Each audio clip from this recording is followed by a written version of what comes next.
Ang Daily Bible Verse ayon sa unang sulat ni Pablo sa mga taga-Korinto chapter 11 verse 11, pakinggan natin, ang paliwanag ni Brother Chris. Ito ay nagsasabi, sa Panginoon, ang babae ay hindi mahihiwalay sa lalaki at ang lalaki ay hindi mahihiwalay sa babae. Narito ang ilang aral at puntos na makukuha natin mula sa talatang ito. Tignan niyo po, ito ang mga aral nito. Una, ang pantay na halaga, the fair value.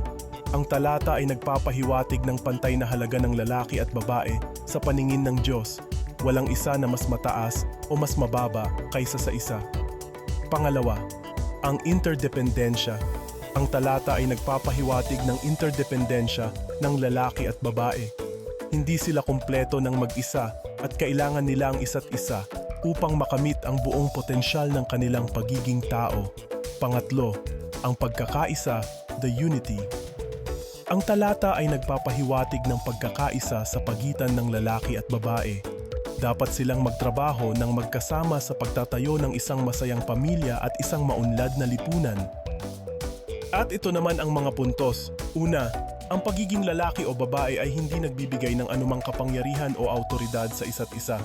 Pangalawa, ang relasyon ng lalaki at babae ay dapat batay sa paggalang, pagmamahal at pakikipagtulungan. Pangatlo, ang Diyos ay lumikha ng lalaki at babae upang magkaroon ng isang maganda at maharmonya na relasyon. At sa ating pang-araw-araw na buhay, ito ang para sa unawa natin. Una, dapat nating iwasan ang pag-iisip na ang isang kasarian ay mas mataas kaysa sa isa. Pangalawa, dapat nating igalang ang mga tao sa paligid natin, anuman ang kanilang kasarian.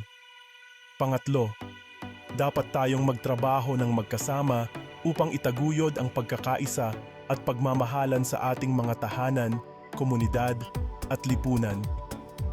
Sa pagtatapos, ang 1 Corinthians chapter 11 verse 11 ay isang mahalagang paalala na ang lalaki at babae ay pantay-pantay sa paningin ng Diyos at kailangang magtrabaho ng magkasama upang makamit ang kanilang buong tagumpay sa buhay. Ang pagkakaisa, paggalang at pagmamahalan ay mahalaga sa pagtatayo ng isang maunlad at maayos na lipunan. Thanks God! Nawa nagustuhan niyo ang video. Sa ngayon lang po nakapanood ng video.